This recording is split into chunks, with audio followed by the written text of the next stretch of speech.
party started right. This man I'm gonna bring out.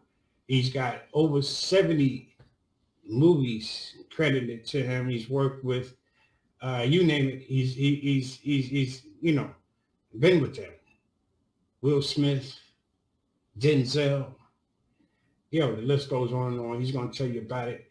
And I'm talking about uh, legendary actor slash musician. He toured with the main ingredients, Cuba Gooding Sr.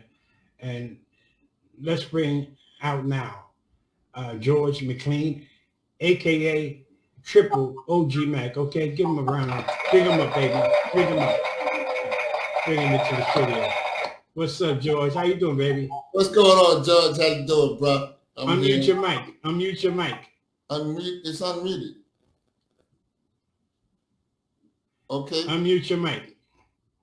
Your mic is muted. You got to unmute it. We did. And unmuted it. Your mic is muted. Can't hear you.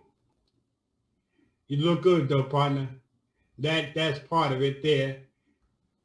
You can see your mic is muted. Okay, well we just unmuted it, so. It says the host has muted your mic, so he muted you. Oh, you muted me? Can you Yeah. So like I was saying, as far as like, your accomplishments and yeah. You gotta unmute your mic. I did. The things that you work with, the people you work with.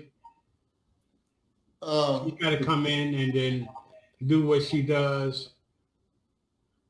Okay. I mean, I'm unmuted on my. my. We were supposed to be in the room early and test and check all that out. But Right. yeah, I'm just gonna give the people a little rundown of how I met you. With a friend of ours. His mic is unmuted. Hello? One love. George, can you hear me? Raise your hand if you hear me. Oh, yeah, I definitely hear you. I can George. hear you. I can hear George. you. Brother, I hear you. I can hear you. Can you hear me? George. Yes. Can you hear me? Yes. Move that. Yes, I hear you. Can you hear me? What's up, Sarah Dixon on the check-in? God bless you. Waiting for George's mic to get right. And I hear you. I hear you, George. I can mic hear is you. unmuted. What does that mean? I can't hear him, brother. Brother No. Mom. Okay. Yeah, so yeah, George is he's been around, done his thing. He's sitting with Biz Marquis. Hey, hold up a second. I'm in the studio. I can't hear you. Both of y'all. His mic is unmuted. Brother Mom. His mic is unmuted. I can hear both of y'all. Okay. Sure. All right, I hear you now. Okay. All right. Yeah, I don't know. It was on my end. Something I did that wasn't kosher. Yeah, so welcome, George. Welcome. Sorry about that little mix-up. Thank you. Welcome, George. Thank you so much, George. Good to see you, man. Good to see you as well. Reviews and stuff. But when I first met you, was with Joe Hunt, a mutual friend of ours. Yeah, rest in peace. Rest in power. Rest in power, Joe. And Joe's a great screenwriter. And you guys did many projects together. I know you worked with Joe on numerous occasions. Yes. And he brought me uptown, and you were in the State Building. And I remember that where you were working with, what was the brother's name? Lou Myers, right? Lou Myers, yeah. And my partner, James Cool Breeze Gray. Okay. Shout out to James. What's up, James? In New York, man. That's my protege, one of my proteges, his uncle Frankie Jackson, one of my proteges. We're both drummers. And so, what's up? What's up, Cool Breeze? He's an actor too. Okay. So, yeah, he's a very powerful young man. He's a classic man. He's the classic. Okay. Okay. Yeah. Powerful. You know who I always think of? Clifton Davis. Clifton Davis. Oh, Yeah, okay. he's strong too. Yeah, He's he's very strong. very underrated as well. Yeah, yeah, yeah. He wrote that song, Never Can Say Goodbye. It was a Wow. very powerful song that Michael Jackson and the Jacksons did, as well as uh, Isaac Hayes did that song. Several people did that song. Very powerful song. Never Can Say You know who I Goodbye. was also thinking of? Who that? I think Clifton Davis, Clifton Powell. Oh, you talking about Cliff Powell? Yeah, Cliff Powell worked Yeah. in Before I Self-Destruct with me. He's also worked in another project with him called One Blood that actually never got off the ground, but we did the project. And he also is working with my partner, Man Robinson, in some films, different films that he's been working with his company. You know, Was that Man, Richie Constant? And Richie Constellano? Richie Castellano. Richard Castellano. Castellano and Mary Lou Curry. You know, we worked on several projects together. We created the New York Hip Hop Festival some years ago, and we created the SPIN Award, the SPIN Award, which means special people who have influenced the nation. And it was actually based on the 5 elements of hip hop, which is DJ, MC, graffiti, dancing, and clothing. And so we gave awards in each one of those categories. And the awards were given to people like Grandmaster D from Houdini, Kid Capri, Rakim from Rakim, being Rakim. Mm-hmm. Several people, several different people. We did that in 2006, and it is now a annual thing that some people have picked it up, and they're doing it annually. The SPIN Award, SPIN. Taya Rivas on the check-in. She says, "Congratulations, George." She's Yeah, trying yeah, yeah, Tanya. Yeah, I'm gonna do some work with her. She's out in Houston, and she's coming in on the 15th and 16th, and we're gonna be doing some scenes from some projects that she's written, and so I'm really looking forward to that. You know. Taya, man, I'll see you when we get in town. Now, George, I hope you don't take offense to this. What's Because that? I'm gonna say, well, I would say that you're the world's most well-known, unknown. Yes, sir. When people see you, they Yeah. see you before they know, but they just can't come to America. Yeah. It's just like you name a film, pretty much. It's like that before. You know why people were like tight with you with Before I Self-Destruct? To give it away, but you know what you did with 50. Go ahead, tell it, bro. 50, B. You tried 50. God, You tried 50. you was messing up, bro. You was messing up there. And I was a tight ass motherfucking manager. I had a tight ass, bro. You know what I'm saying? And I was anal, as they say. And he was stealing, bro. He had to go. But that's the whole story behind that. I Yeah. enjoyed you in that flick as well. Well, Thank you. yeah, most definitely. But Because the world's most well-known unknown, that's something that I've been working on for a while. It's working with some young people and writing this project, and it's called you've heard that before, The Known Unknown. You've heard that before, though. Oh yeah. I've heard that saying. Thank you. I thought I was coming up with something like, Okay. you Yeah, just we'll give you some credit. We'll give you some credit on that, Judge. The world's most well-known unknown. But the project that I wrote, that I penned, it was called The Known Unknown.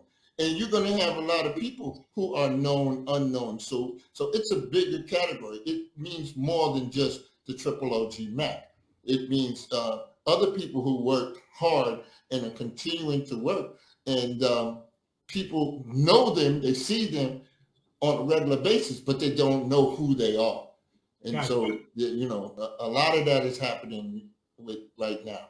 So we're just reaching out to everyone we can to provide an opportunity to let people know who people are and what people are doing out here. No doubt. You know, where Listen, did the Triple OG Mac? Where did that come from? How did you uh, acquire that moniker? the triple OG Mac is very, very simple. My name is George McLean. So I've been known as G Mac for all my life. My younger brother, Vegan Guru, Dave McLean, the Vegan Guru, just opened a vegan restaurant in Memphis, Tennessee, the first black-owned vegan restaurant in Memphis, Tennessee. Uh, Coined me that years ago, G Mac. No You doubt. know, and the triple O's mean the one and only original George McLean. Okay. That's all the triple OG Mac means. But people can take it for whatever they want. American gangster, original gangster. If you want it to be that, it could be that. Yeah. But it really only means the one and only original George McLean. That's what's up. You got Sarah Dixon on the check in. She goes, "Oh, I'm going to write a song, known unknown." Oh, And the known unknown. There you go, baby. The known unknown. A lot of us are that. let's Right? figure out. Big shout out on that. Yeah. Yeah. A lot of known unknown. You know what I'm saying? You broke. That category a little something.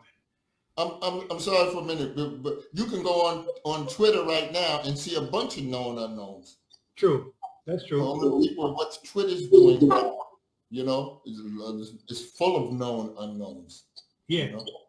So, yeah. Make it Yeah. happen. It's interesting because, like I said, I kind of fall into that cat. I've been working a long time. You know, I fell into the work for a lot of people, and you know, my contemporaries, like hanging with Tracy Morgan and Talent and those cats, and you know, they've made it. And but yeah, I feel you in the whole nine. You know, Talent, you know, that's my homie from Mount Vernon, man. What's up, Talent? What's up, Harris? What's good, man? You know what I'm saying? That's Yeah. my people, man. Talent, Talent. You remember yeah, the Talent Harris, out of Mount Vernon.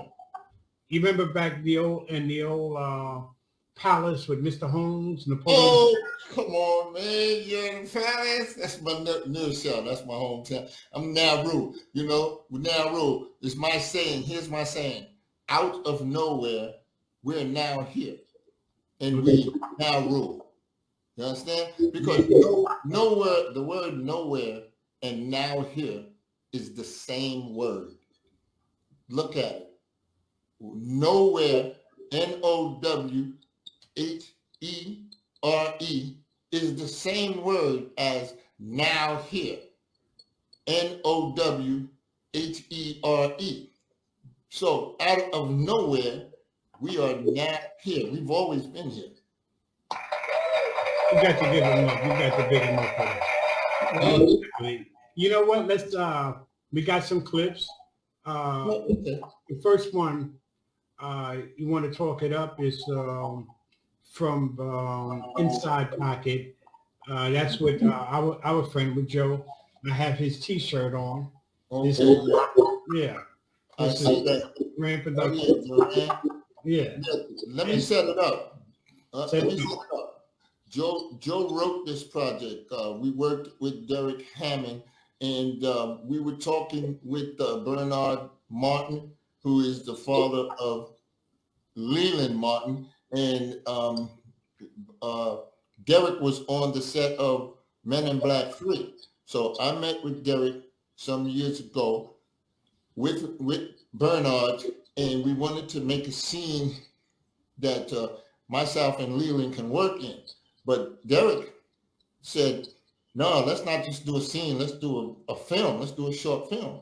So I called my partner, Joe, and I gave Joe a scenario, and Joe went in and pinned it, and he put a lot of different characters in.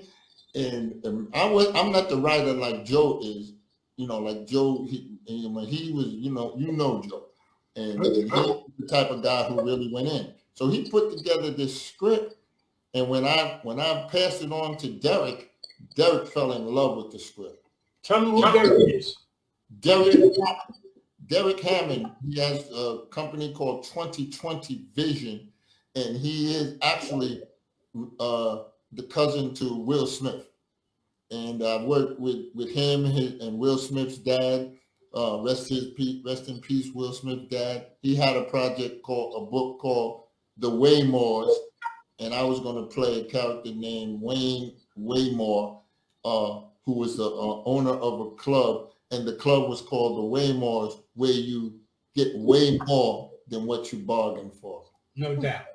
Yeah, and so that's how we met.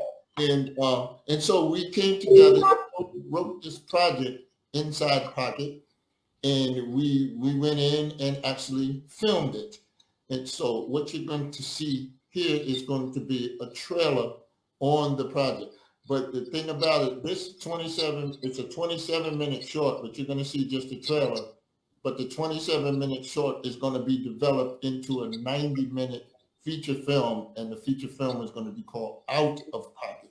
And Joe wrote the feature film as well. So because he passed away, and since homegoing service was on his birthday, October 28th last year, we're going to work as hard as we can to put that Out of Pocket together. Derek Hammond, myself, and hopefully Will's company, Overbrook Entertainment, will entertain that project. Most definitely. And you had Rochelle Mitchell on the check, and she says she's so proud of you. Thank you so much. Thank you. All right, we're gonna run the clip now, and you set that up.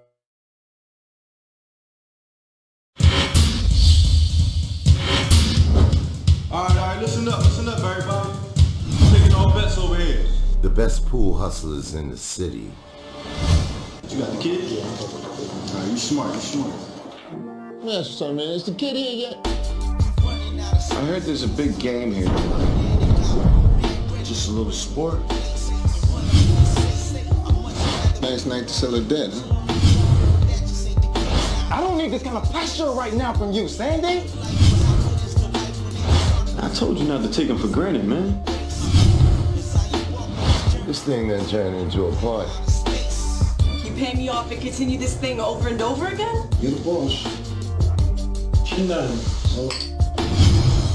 What do you owe him? How about we place a little side bet down? Say what? $2,000? Okay. So we got a bet then? Yeah, we got a bet. Just don't make me hunt you down for my money, man. Because you know I will, right? You don't worry nothing about that, all right? Because you gonna be paying me. Well, since when is Sly playing the KO Kid a little sport? Get a little personal, don't you think? Do you realize what you've done? You gotta promise me that you won't hurt him.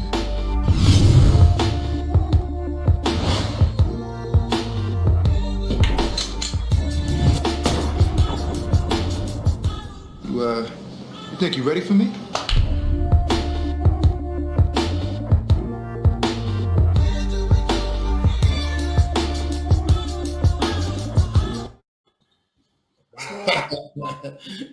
Yeah. Your man stopped it right at the part that I like the best. I just want to know who I'm playing. That's all. That's what he said. Oh, okay. But that's. Everything looked good with that. Yeah. And everybody did a great job. Joe looked strong in that. Oh yeah. That was Joe Hunt, ladies and gentlemen. That was Joe Hunt, man, and he wrote that, and that was he was in that film, and that was his voice in the beginning, and that's him there in the movie. Right. That movie also featured Leland B. Martin, who was on Boomerang. You guys will remember him from Boomerang. He played Irie Thomas, was one of the cast members. Irie Thomas, actually gay guy. And he's not gay, but he sure made it look like it. He pulled it up. What else? In something else? Yeah, he's in Irv Gotti's Tales, and he plays like a gangster dude, and that which is still yet to come out yet. And he's in Kevin Hart's True Story, and he plays like a DJ giving Kevin Hart a interview at the radio station. So okay, and look to see Leland Martin everywhere. You know, young man, young handsome man, and great actor. Actually, one of my proteges, and so I'm just very proud of his work and what he's doing. You know, so thanks so much for that. And Derek too. Derek's a fine director. He's got a lot of projects out. Her Little Secret, several other projects. He's working on some things right now, I believe, in Florida. I believe it is. But Derek Hammond with 2020 Vision, he's just doing a lot of work. Look out for him. You guys are going to see him real soon. Trust me. I called him not too recently, and I think he was in Cali. He was doing something. He's got a couple of projects on Amazon Prime. Yes. I forget what it was.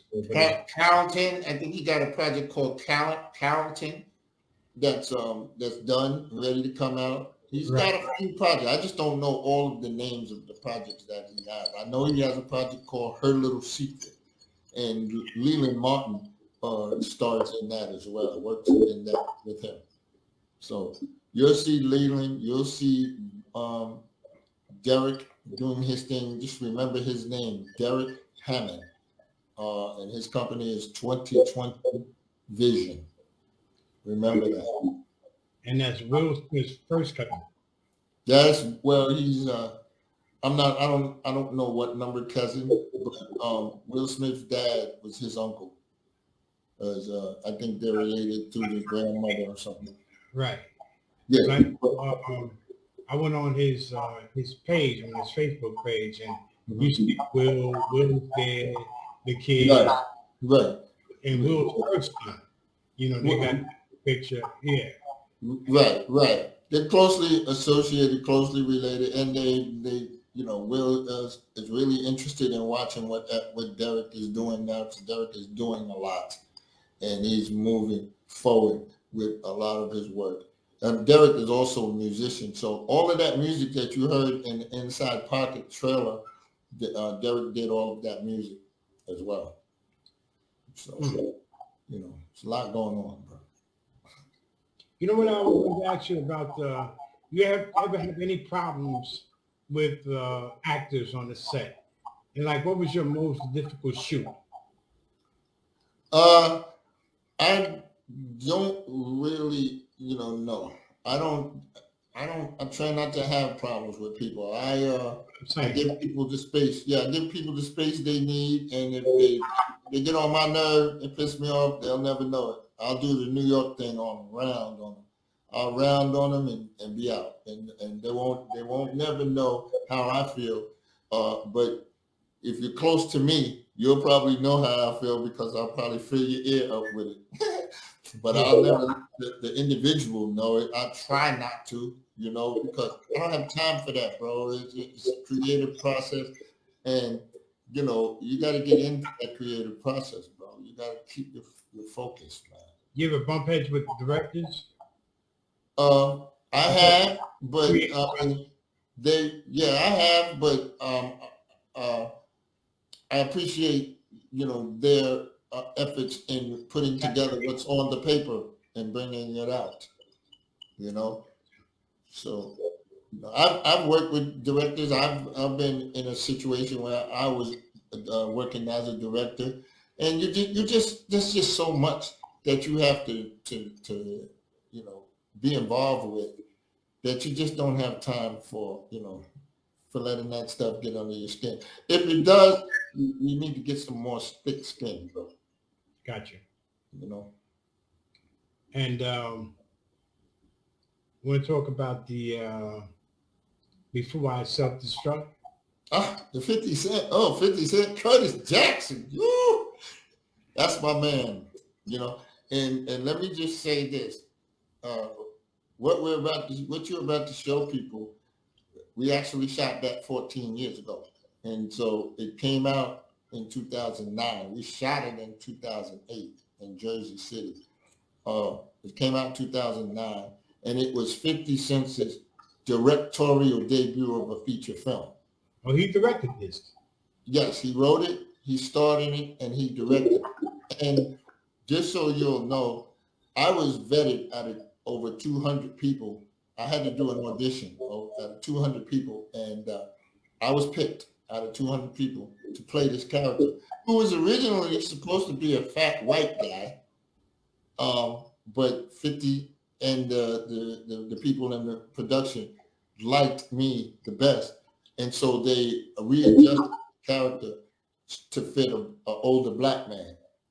And so we had to, change some of the words and some of the approaches to the lines to fit me. But I felt good that I beat out 200 people to get that role. And so we went in. I worked with Fifth for about a week or so with the G Unit and G Unit Films way back. And we put this thing together, and here was an opportunity. 50 said to me, look, if this project really gets off the ground the right way, that he would, include me in other projects, on a higher scale.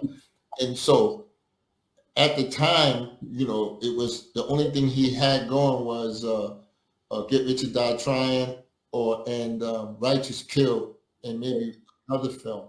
So Cheatham Vision Films, his company, actually after this movie, hit the ground running, Lionsgate gave him 2 installments of $200 million each, which totals $400 million to make over 30 films.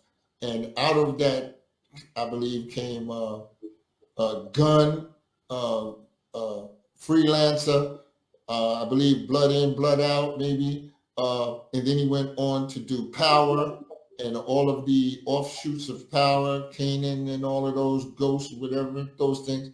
And then finally, as he's working on right now, the BMF story. Black Mafia Family.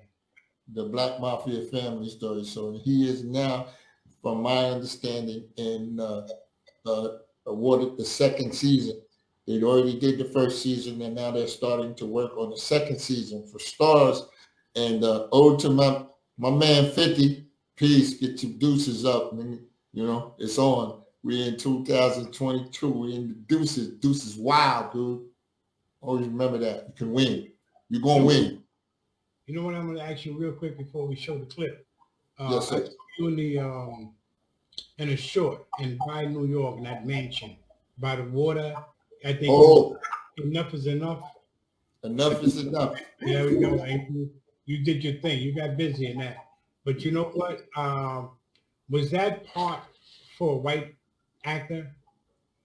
That I played in that. It was written by a white guy. It was about the white collar crimes. Was the character supposed to be white?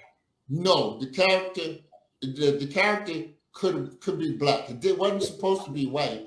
He just had to be in that type of world. He had to be in a corporate world. And it was written by a white guy. So they did not have it was I think what's his name? Flood, I think Kurt Flood or something. I can't remember exactly his name, the writer. But it was supposed to be a person who worked all of his life and was in that kind of lifestyle. But it wasn't particularly a white guy. So they liked the fact that I was black and that I could make the character a black person. And he was actually married to a white woman. That's what I'm saying. That's why I married to a white woman. I was feeling like, the character, when you were doing your thing, because one man, right? It was a one-man thing, but we had the other guy there. I had him tied up because what he was doing, he was white collar vigilante. So you had the movie, what was that movie with that other dude, the white blue collar vigilante, Death Wish, Charles Bronson. Charles Bronson, yeah. So, but this was a white collar vigilante. So he was killing bankers and people who were Bernie Madoff type of guys, people who were taking off the lower guy, the guy who could not really speak for himself, the guy that the government wasn't speaking for. So he was the guy that was doing it. So he had killed like 4 or 5 guys, and he was writing them off. And what he would do is take them and tie them in his basement, and then sit across from them while they was like naked and tied up, and just tell him about all of this with the gun in their face, saying, did you ever think about what you're doing to these people? You know, I thought you had a BA. You don't think about people and what you're doing. And it's like what Samuel Jackson did in that movie. What was that movie? I forget the name of the movie when he did the King Ezekiel thing. I think it was Pulp Fiction. Pulp Fiction. Right. Samuel Jackson confronted that guy about the King Ezekiel thing. And so that was really that movie. And he was just a maniac, but he wasn't a gangster or nothing. He was just an old man who lost his 401k. His wife died, and everything was going downhill for him because Bernie Madoff type of guys were stealing his money. You know? I enjoyed that piece too. And I always felt that could be a feature, you know, because it had a lot of depth to it. And it, there's just so many different subplots. Even though it's just, you doing your thing and bringing it to life. But the whole thing, so the wrong Tony, what's up, babe? On the check-in. But yeah, we're going to run that clip down with 50. You hired a brother, then you can't come back around the hook. You ain't got no street for it. Yeah, just let the audience just check out the all right. My mom took care of us herself. Things got a little tight. She told me I should go and try and find a job. So I went looking.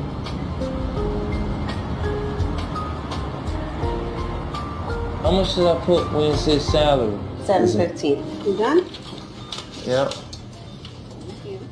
Think I did. Have you ever been arrested? Nah. Okay. Do you have any work experience? Nah, I'm a basketball player. Basketball? So what did you think? You was gonna be a professional basketball player or something? It was a dream of mine. Yeah, you and about 10 million other kids.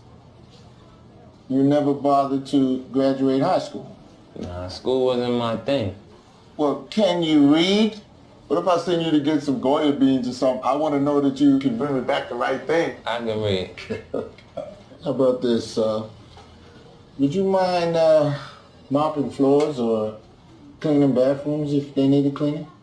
Sure, why not? Okay, good. Okay, Clarence, I'll let you know if we have a spot for you or not by the end of the week, okay? Okay. Thanks. All right. Good to see you, man. Thank you for coming, bro. After Mom passed, I was lost.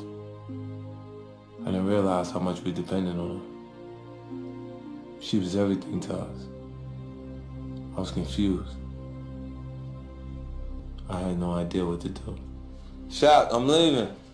Where you going? I'm going to work. I got my keys, so if anybody knock on the door or anything, open the door, all right? I won't. I know there ain't nothing to eat in here. I'll bring something back with me. Bring me cookies. The one Mom used to get me. I'll see what I can do, all right? All right, I'll be back in a little bit.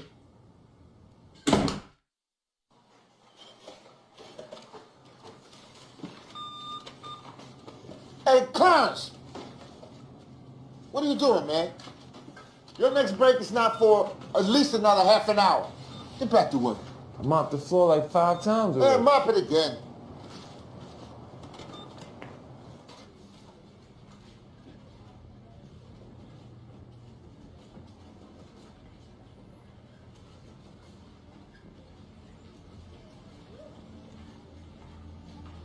Hey, Clarence, come to my office. Man, I'm really disappointed in you, man. I really should call the cops on you. Stealing? And I hire you and give you a break? And this is how you repay me? You're fired. Now, get out of here. Don't ever let me see you in here again. Stealing this shit. The fuck is this?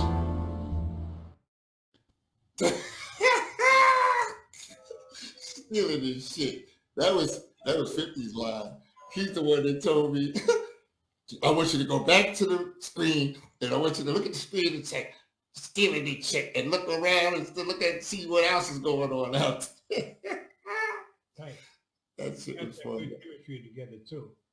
Huh? I said you guys have good chemistry together.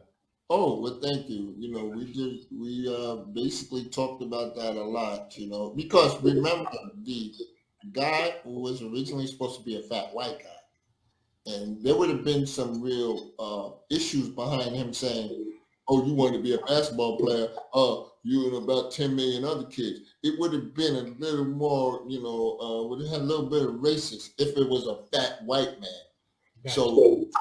So 50 talked to me, and like I said, he directed this. So we had a lot of conversation about me being the older guy that was trying to give him an opportunity, you know, because my character started out in the stock as a stock boy.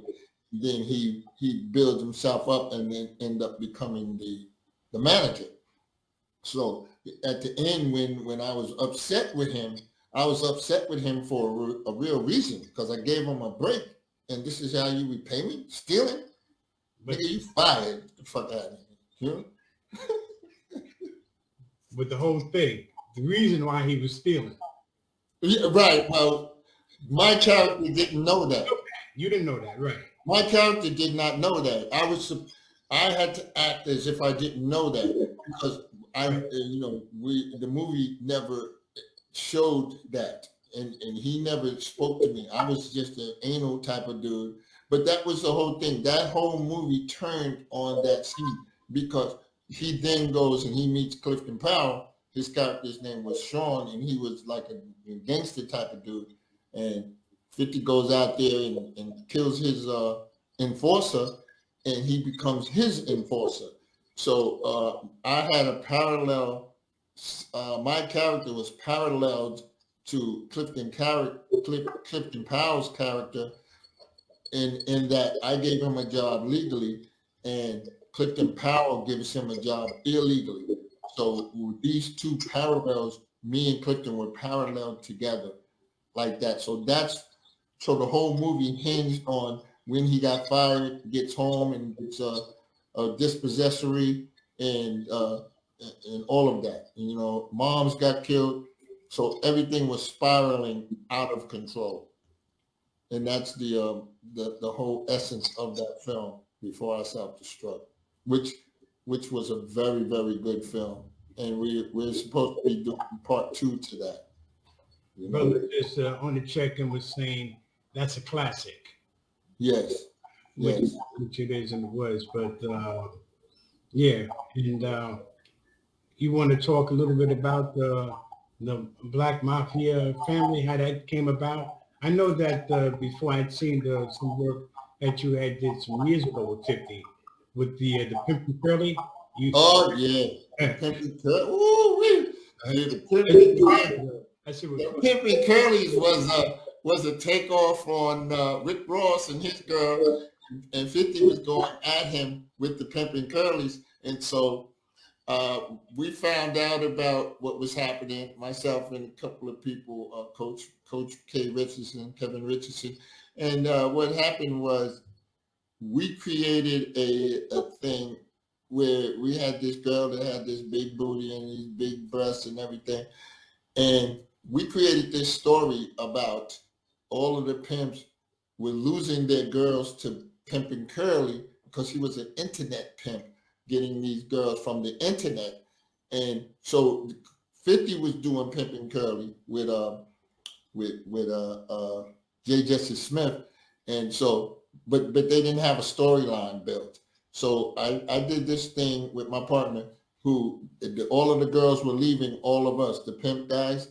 And so we came to a meeting and had a meeting about what we're going to do about this guy, Curly, who's taking everybody's girls. And the one girl, my man called his girl a bitch. And the girl said, you calling me a bitch? You calling me out my name? And she said, I'm leaving you. I'm going to Curly. But the bitch thing was, my character was like, man, Shauna Luxury, her name was Shauna Luxury. Shauna Luxury, man, that's too much work for you to say, man. All you need is one syllable. You don't need to be having all these syllables. Shauna Luxury, that's 3 syllables, man. That's too much work for you. You know, we pimping, and it's a comedy, right? And so he said, well, what should I call her? I said, you only need 1 syllable, man. He said, what should that be? I said, bitch. And so he said, well, what do you mean? I said, man, look, I had 4 bitches. Bitch 1, bitch 2, bitch 3, and bitch 4. And then he said, well, how many bitches you got now? I said, bitch 0, motherfucker. In other words, you know, so he calls her a bitch. So he says, well, no, I'll call her a bitch. Oh, you know, fuck you. I can do it what I want to do. So he calls her a bitch. When he calls her a bitch, she comes out there and she basically says, you call me a bitch? I'm leaving you. I'm going to Curly. And so she goes out, she leaves, and she goes to Curly. And 50 loved the skit. The skit was like 9 minutes long. It was on the internet. He loved the skit. So he called me into his office, and we had an 8-10 hour meeting on the making Pimpin' Curly a feature film. And then he took my piece and edited it and made his piece, which people you people can find it if you go Pimpin' Curly episode 5 of the last what is it, the Fast Lane, or you can go on the ones that I did. It's called Pimpin' Curly, the series, huh? You can probably find it on YouTube. Yeah, you're gonna find it on YouTube. Pimpin' Curly, the Fast Lane, 50 Cent's Fast Lane, and it's called episode 5. It's called Shots Fired. You'll see that. And if you want to see mine, you'll see Pimpin' Curly, the series, and it's called Shauna Luxury. And there's several projects on the series. Whole Registration, Shauna Luxury, a few of them. So what I ended up doing after having that meeting with Viv, 10-hour meeting, I went in with a couple of, and Joe as well, and we wrote 3 feature film scripts on Pimpin' Curly. 101 pages is the first film, 102 pages is the second film, and 127 pages is the third film. So the first film is called Pimpin' Curly, the movie. The second film is called The Big Hoedown, and the third film is called PC3. And so right now, as we speak, I'm talking with 50 and his companies and seeing if we can make an effort to try to turn that into an actual feature film. And the first film, 50 will play 4 characters, like a Tyler Perry. You know, the pimp, he would play Pimpin' Curly. Then he'd play his nerdy brother, who is a twin brother to him. Then he'll play his mom, which is like a Tyler Perry Medea type character. And then he'll play Reverend Jerry, who is a pimp from the pulpit, like a Reverend Ike or something. And I'm trying to elevate his acting abilities to that of a Tyler Perry with several different characters, or Eddie Murphy, who plays several different characters. You know, actually, just the idea came from Which Way Is Up with Richard Pryor. So, but you're living in Georgia now, right? I live in Sandy Springs, Georgia, Atlanta. Is that anywhere near the Tyler Perry Studios? Oh yeah, very close. Very close. My partner, Man Robinson, has a studio that's only a mile away from there, the Man Robinson Studios.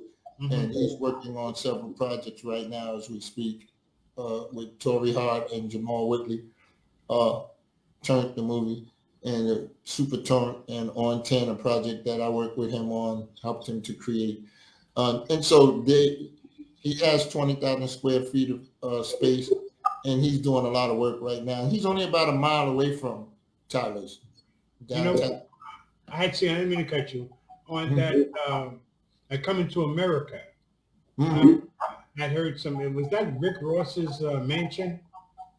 Yeah, I worked on that for 2 months, man, and I was Eddie Murphy's top butler. Yeah, I've seen it. Very, good looking too. Yeah. It was a good look because I know Eddie from years ago. I know Eddie from '84 in LA, and I was a drummer for the Main Ingredient for many years with Cuba Gooding. And prior to that, I also worked with The Moments out in All Platinum Records in Jersey with Sylvia Robinson. And my cousin Craig Derry was involved with them. And so Eddie was on the set, and we were at Rick Ross's house, and I was his butler. Like, Eddie was there playing his guitar. And so I said something to him about, he sounded good. He was like, oh, well, I'm rusty. I said, well, shit, if you sound that good rusty, imagine I'd want to hear you when you think you good.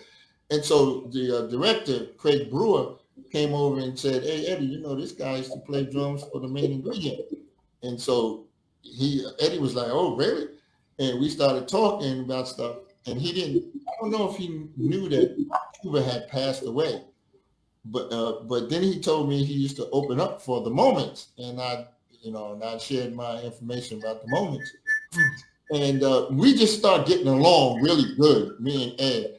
And Eddie had this white Rolls Royce 2-door convertible, burgundy interior, burgundy top in LA in 1984.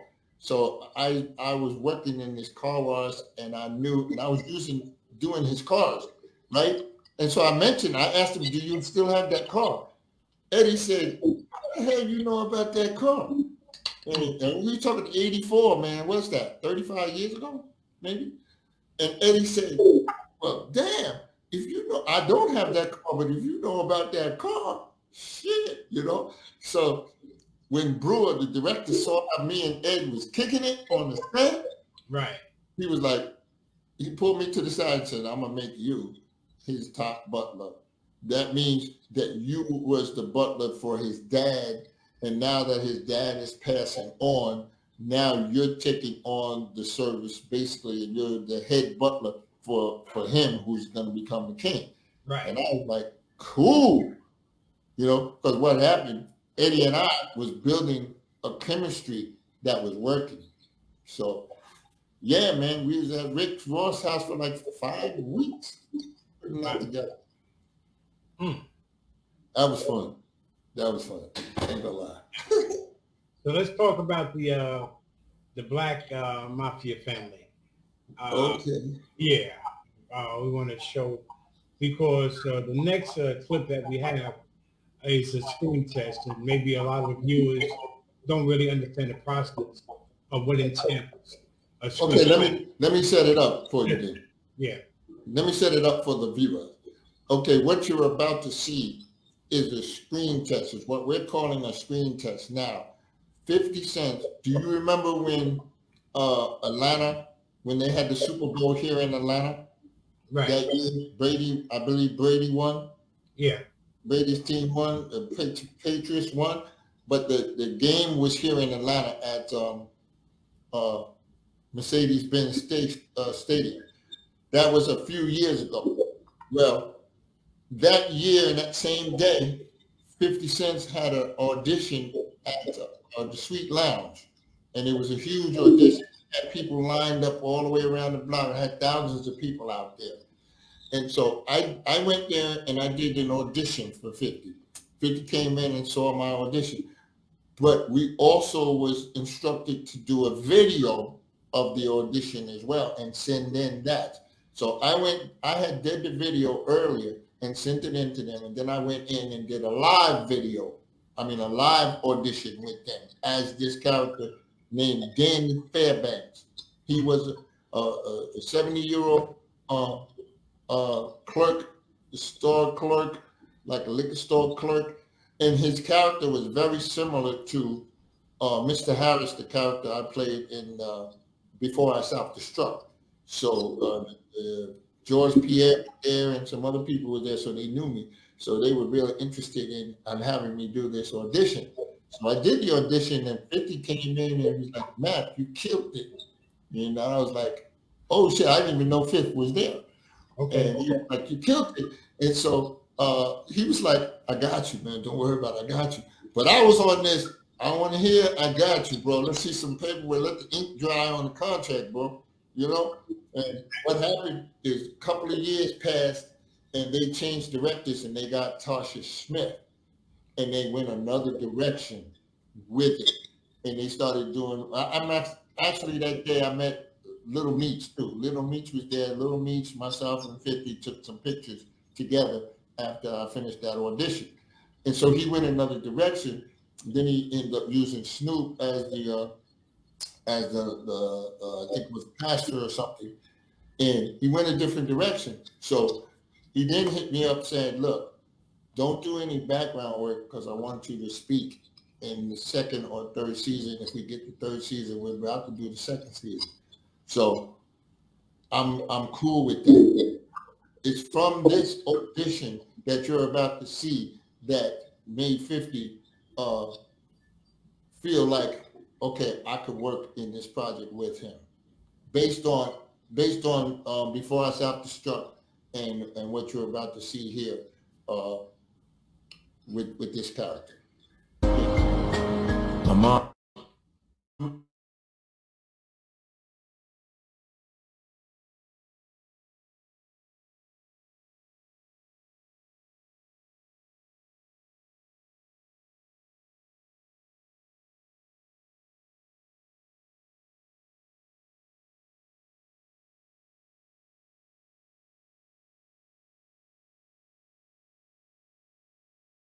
Hey, what's up, old head? Call me that again, I'ma dust your ass off that floor.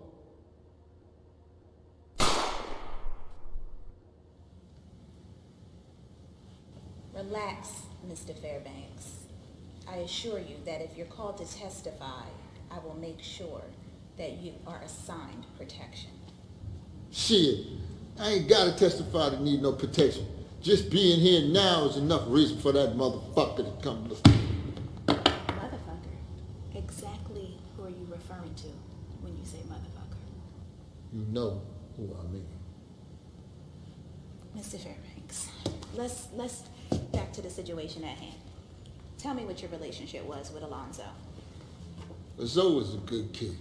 Came into my store every day, buy candy, Fagoos, better made chips. You know, I used to tell that boy, man, you're gonna make some dentist a fortune with all that sugary shit. Tell me about today. Okay, well, today was just a regular day, man. I mean, you know, I had my regulars come in, get their cigarettes, milk, and what have you, and then Zoe came in and went to the back, came back up to the front again with 2 pops and some chips, and stood right in line right behind this girl. Girl? What do you remember about her? Well, she was brown skinned, cute, but a little rough around the edges, you know. She said her name was M. Jerry or Mo Jerry or some Jerry shit. I don't know. So, something with Jerry. Yeah, something Jerry. I don't know. Something. But you know what?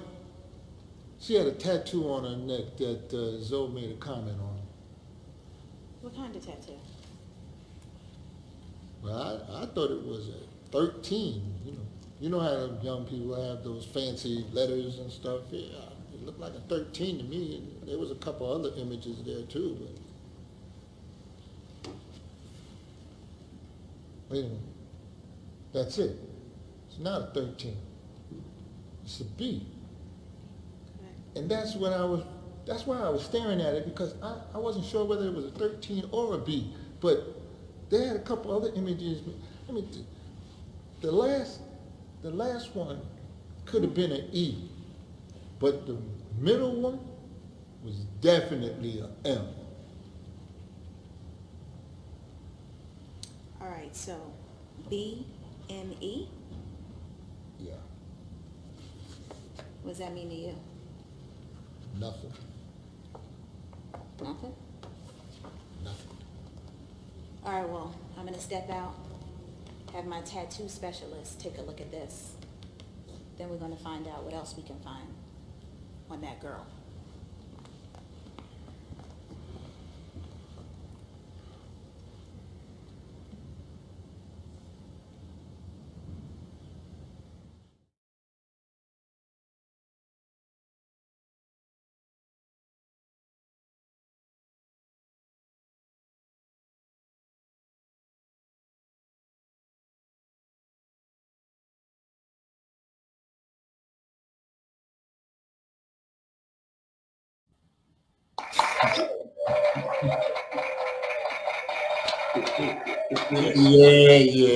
Yeah. So just wait a minute, just so everybody could know, what happened was Zoe, this kid Zoe, came into my store and he tried to talk to this girl, and the girl, she was a little kind of rough. Like I said, she was cute but rough, and she steps outside with Zoe and she talks to Zoe and puts two in his head. Bah, bah! Shot him because he was the rival gang, and his brother was across the street and saw that, and so they were taking my character Danny Fairbanks into the police department to try to find out who this girl was. And my character was actually scared because he was between a rock and a hard place. He couldn't tell on them because it's Black Mafia family, but he also had to do something to protect himself. So to save his ass.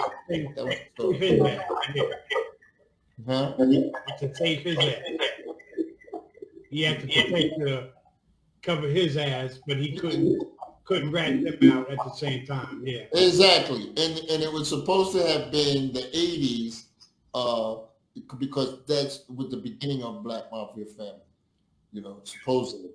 So the BME, I saw the tattoo, and what we got there was BM and E, but it was actually BMF on her neck.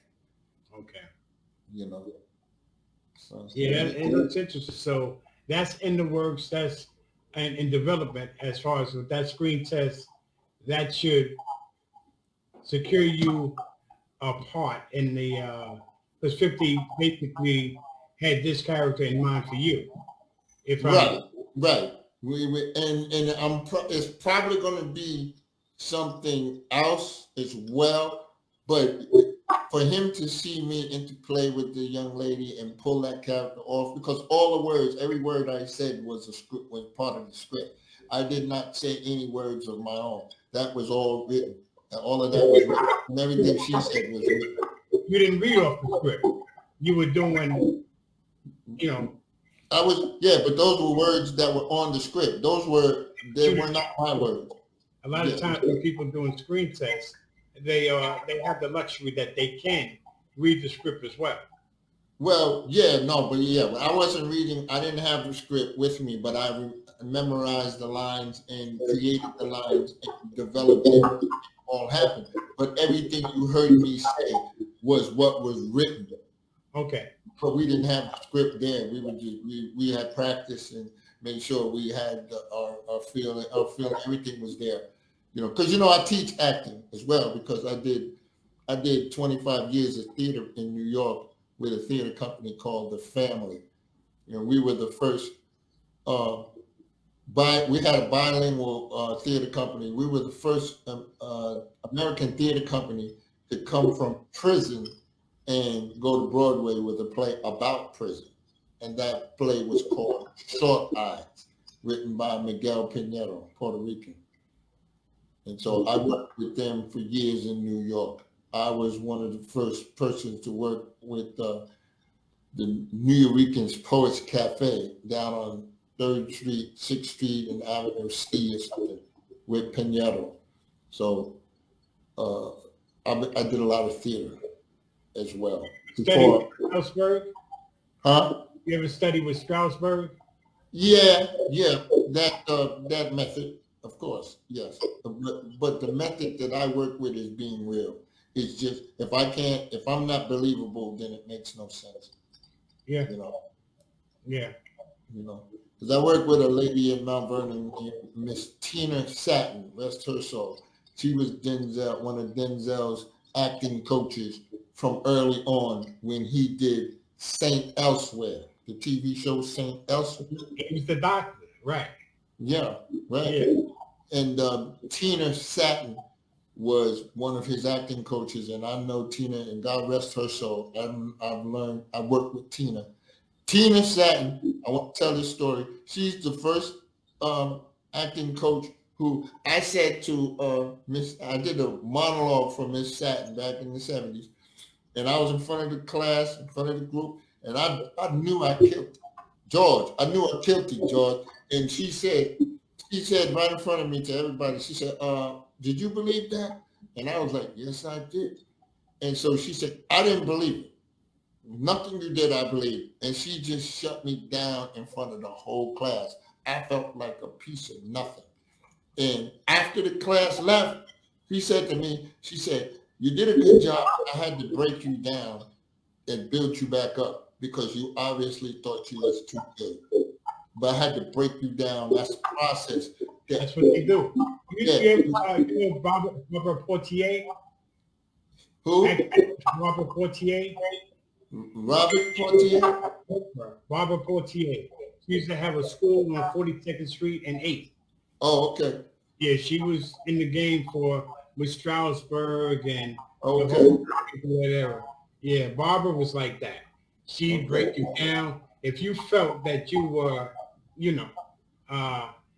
take that ego at the door. Exactly. Yeah. That's exactly right. And that's the one story and the one thing I got from Miss Sack. She broke me down, made me humble. So now I always take that approach every time. I take that approach. I try to bring the best I can, and I do understand the fact of bringing what you can create and pull, but I never feel like I got it. I got it all, or I'm on top. There's always room for improvement. You ever had to you've done a lot of theater stage work as well? Yes. That's where I learned everything I know from theater, because you have to learn, a stage left, stage right, center stage. You have to be able to project. The person in the back row has to be able to hear you just as comfortably as the person in the front row. And you have to know how to cheat out, cheat left, and upstage, downstage. And the one thing that I learned with theater and building character is that there is no mistakes. You make no mistakes.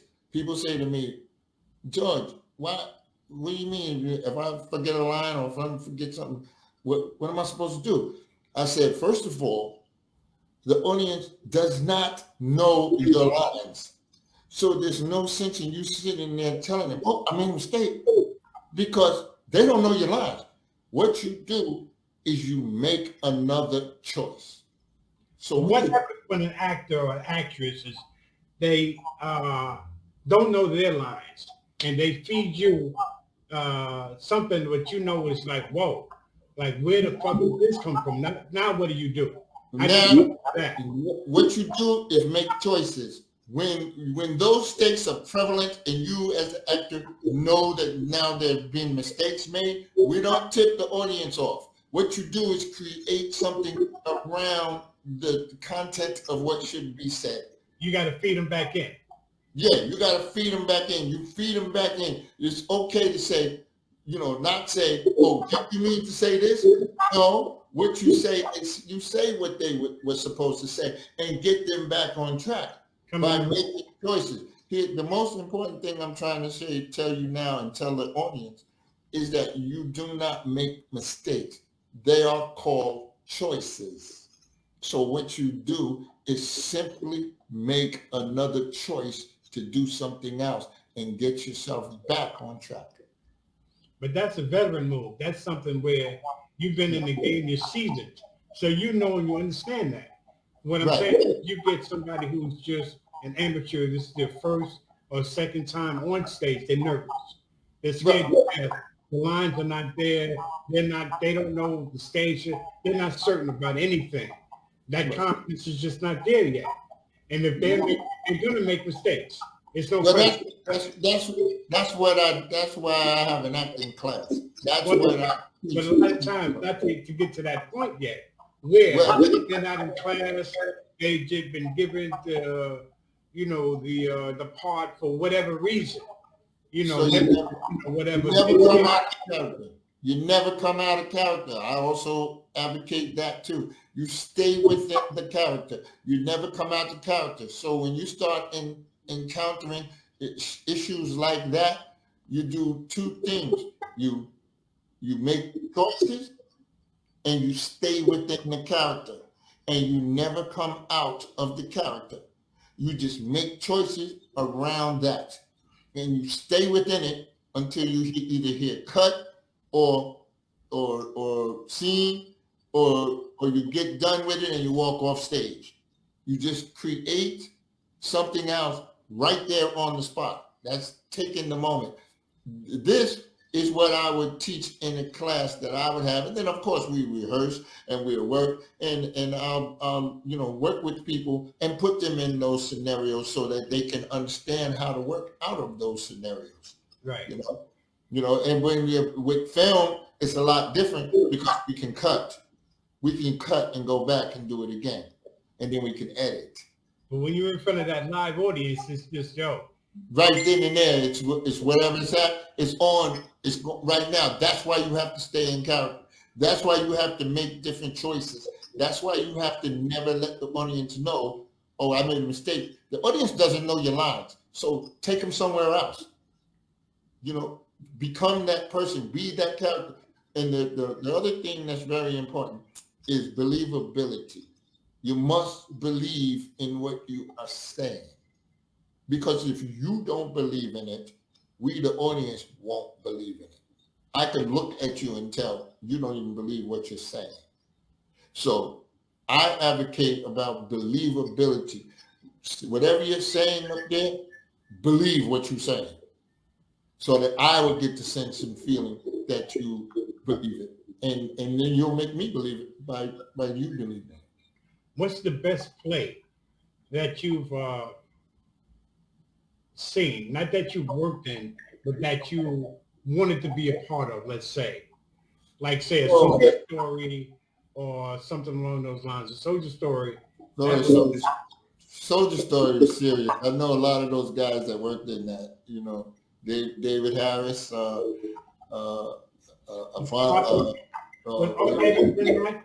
he in the plays? Art Evans.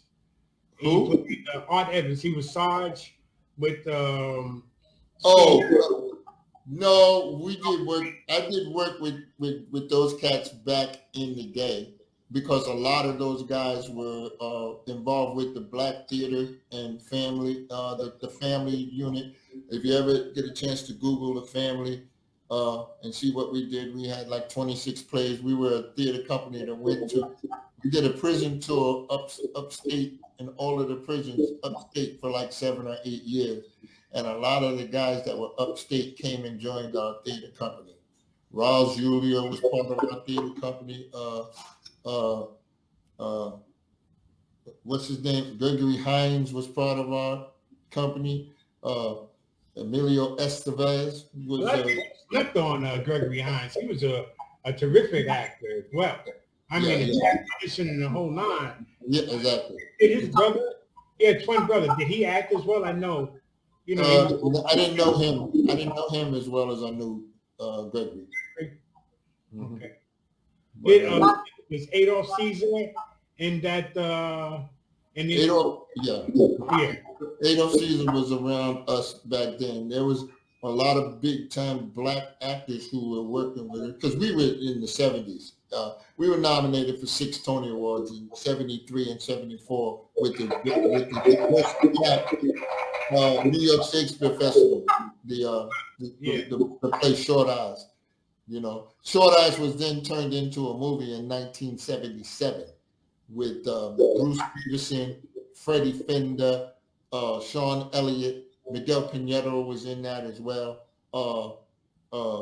Curtis Mayfield did the music to it, and that was about 5 years after he did the music to Superfly. So, and I know you work with Denzel, and Denzel to me is like he still hones his chops. He still will do a play every now and then. He'll go back for 6 weeks, 8 weeks, just to keep it sharp. It seems to me. Yeah, Denzel is he did a lot of theater and worked with people theater. Yeah, that's where he came from. That's his roots, yeah. Working with Tina Satin and all of those people, and so his thing is he's just real. He's just real about. He's from Mount Vernon, by the way. YMCA he came out, right? Yeah. I've worked and learned a lot of things from Denzel. Denzel taught me that everything is in the eyes when they do close-ups. So you cannot be thinking about what you eat for dinner or what you're going to eat for dinner, what your wife cooked you, whatever. You have to be focused on what you're doing, because those close-ups with those cameras that he worked with could bust a pimple on your face. So when the close-ups are done, everything is within the eyes. So whatever you think is going to show in your eyes. And Denzel knows, he taught me when he comes out to a scene, whatever he's doing that day, he wakes up 6 a.m. and that's on his mind.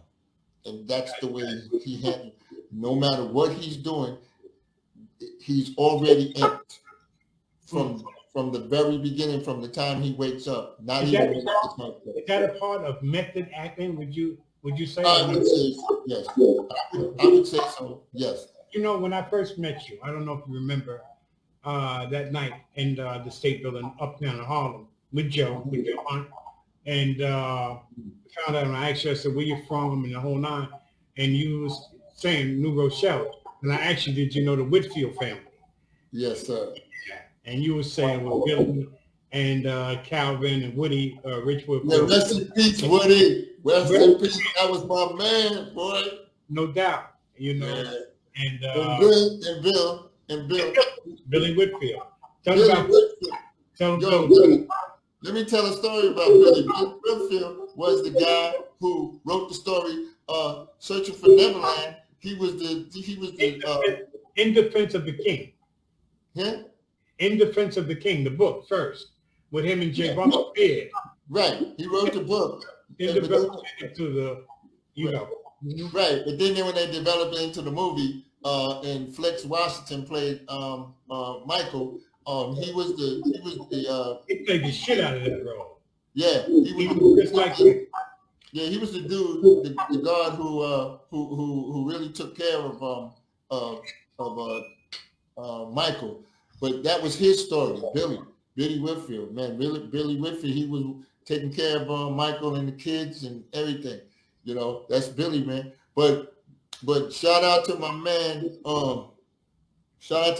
Woody, man. Woody passed away, rest in power, Woody. Woody Whitfield, man. And Calvin, what's up, Calvin?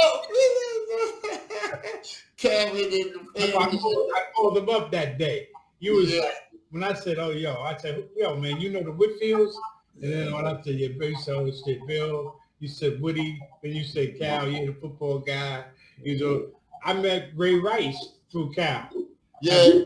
2006. Ray was, we went to a game in City Park. Mount Vernon was playing New Row, the Pee-wees for the children. Yeah. Because you got Grand Cuba, you had all the family over there, and me with my dumb ass, I'm on the New Rochelle side rooting for Mount Vernon. Yeah. Oh.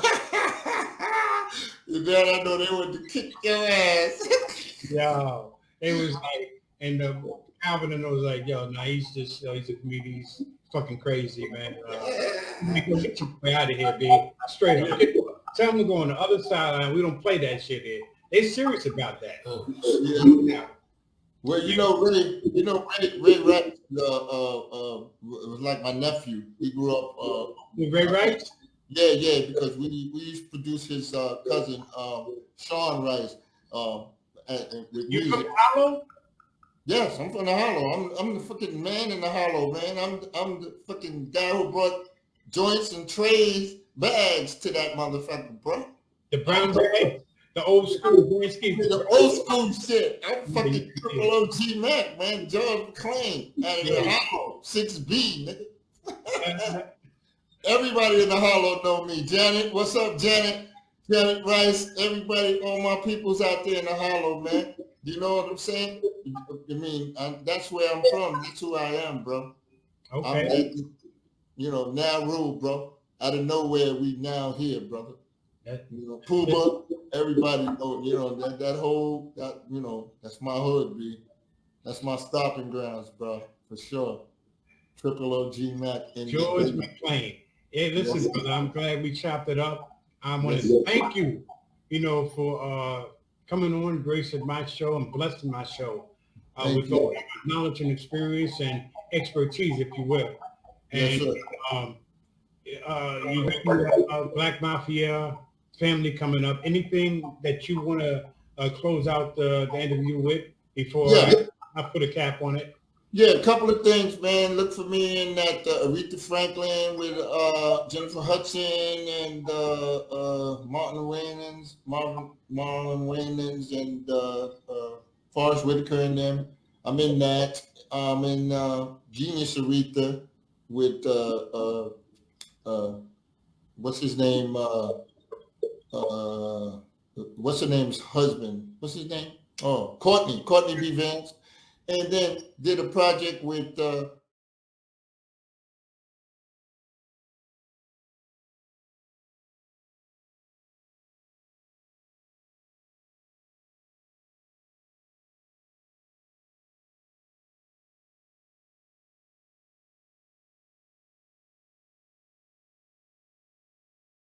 Jamie Foxx and John Boyega.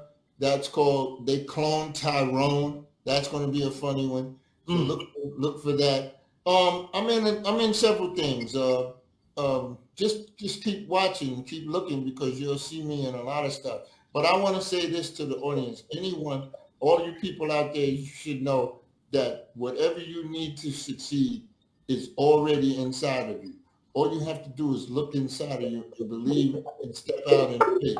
Because what you need to succeed, as I said before, is inside of you. Just believe in that and step out in faith and make it happen. Remember, this is 222. This is 2000. Go up the deuces, baby. Keep your deuces up. Put your deuces up. Deuces are wild this year, which means you can win. And you're going to win. That's what that means. Keep your deuces up and make it happen. You, George, Brother George, I want to thank you, but I also want to say, I want to thank Brother Marv, Money Marv. This is his thing. Let me rock on his platform. I'm going to say I appreciate that. And he's got the Money Marv Report on Sunday nights from 10 p.m. to 12 Eastern Standard Time. I just want to throw that in there. And I also want to leave you with this. You dropped a lot of jewels on us tonight, and I just want you to stay strong, stay positive, stay up, and you can never do wrong if you are in the right. Okay, one other thing, quick thing. This is my biggest job. Dad. Yeah, that's what's up. That's my most important job. George McClain, Triple OG.